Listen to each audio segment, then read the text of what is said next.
All right, welcome back. Next, we're going to talk about the business model. And this would be creating a successful business model for your family or for yourself.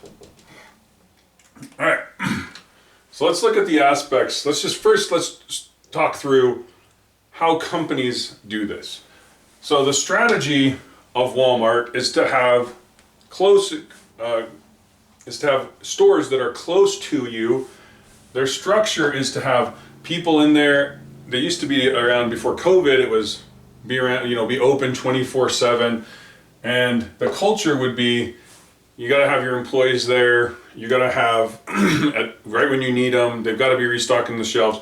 It was an orchestration of timing, the right people to unload things off the trucks. So you have this culture of the strategy is we need cheap thing. We want not cheap things. We want to make them as cost effective as possible. We want to have a very strong structure on every store has a manager and a branch, and then here's how we break it down. And all these jobs have very specific responsibilities and very clear expectations. And then the culture is one of here's what you do, here's how you do it. You need to be friendly. Here's how you can act. Wear our clothes, all those type of things. So very kind of strict culture, not a lot of wiggle room in terms of, I don't want to come in today, I don't want to come in that time, or I want to be in a new job that doesn't exist. Those type of things, not so much. Now, if you look at Google, on the other hand, Google's strategy is, and kind of their mission was to make the information of the world searchable. So their whole strategy is not a lot around real estate as much, and people to the same degree as around getting really expensive people, developing technologies that frankly haven't existed before in order to do that. They had to develop a lot of technologies in their databases just to store all the information and make it searchable quickly.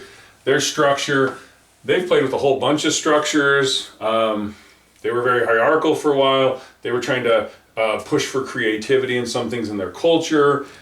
So they have like 20% rule.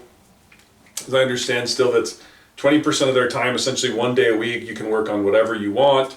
If you want to come in at, you want to start your day at 2 a.m. and then at 9 a.m., it seems like from what I understand, they're okay with that whenever you're most productive. There was a guy I read who was, he was living in the Google parking lot because they had such great amenities and he wanted to save money. So he was super flexible. They're like, we don't care. If you want to live here, that's cool. We have the showers, we have a cafeteria, we have all these great amenities, exercise equipment. So Google has a lot more flexibility, and their strategy is hire really smart people, not even smart, but really credentialed people, pushing the limits on areas. And that's why you see like Google had their search engine, then they have YouTube now, they have Google X, which is their investment arm. I guess they've rebranded to Alphabet, but they had their moonshots. They have all these they have Gmail, they have Calendar, they have Google Maps. Right? All those things are coming out of this culture of creativity and allowing people to do things that they would be important. So if you look at it from the cultural perspective, those things, let's just take an example. If Walmart had the strategy, their same strategy, provide cost-effective things and be close by to all these people, but their culture, they tried to use Google's culture, massive freedom, creativity, give people 20% to work on what they wanted. The shelves wouldn't be stocked. The trucks would be sitting there. Costs would go up because the efficiencies wouldn't be there. So Walmart has a very different culture and structure because of their strategy. So all these things need to be married together. Same with Google. If Google tried to use Walmart's structure and their culture, it wouldn't work out as well. It probably wouldn't work at all because you have their strategy. We want to do all these things that are highly complex and novel in society, but our culture is one of control. Well, all the creative people wouldn't like that. They would move on, right? So if you look at it, that's really where, and Google also has a culture of risk taking. So if you look at that, you need to make sure all three of these pieces align. So let's look at, for the normal individual or family, if my strategy is I want to work in the technology industry. I want to be a technologist, whether I want to be a programmer, a business person, whatever. I want to be a technologist.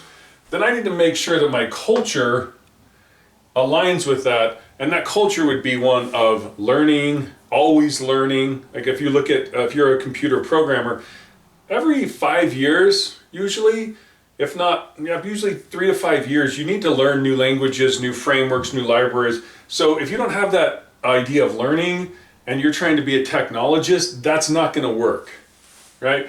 As well as if you got into, in your personal life, you're like, well, I want to, my strategy is to become a husband and a father, and I want to have like a big family, and yet I want to be the bupa, I want to be the patriarch. That cannot, and I want to tell my wife everything that she needs to do. And then so that's like the structure is me on top. What you'll find quite often is a lot of times the wife, especially in the Western culture, will get tired of that. And then they'll get divorced. So if the strategy is you want to do that, you might want to look at the structure and make sure it's there. There are families that work with a patriarchal or a matriarchal or more of an egalitarian system, but you got to make sure those work together. For instance, if you wanted to have a very patriarchal family, then you'd need to find a woman to marry that wanted a patriarchal family. Or if you wanted a matriarchal, if you're the husband and you want the wife to kind of manage a lot of the things, make a lot of those decisions, really just take care of you so you can focus more on on the business world, that's fine too. You just got to make sure that what you're wanting and what the husband and the wife want aligns. Otherwise, there's going to be problems.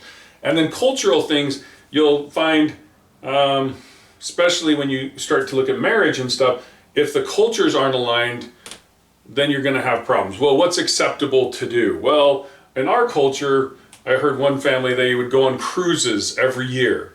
And so with a woman, after she got married, her expectation is they would go on cruises every year. Well, the husband didn't come from that culture, and that seemed like a completely needless spending amount for him.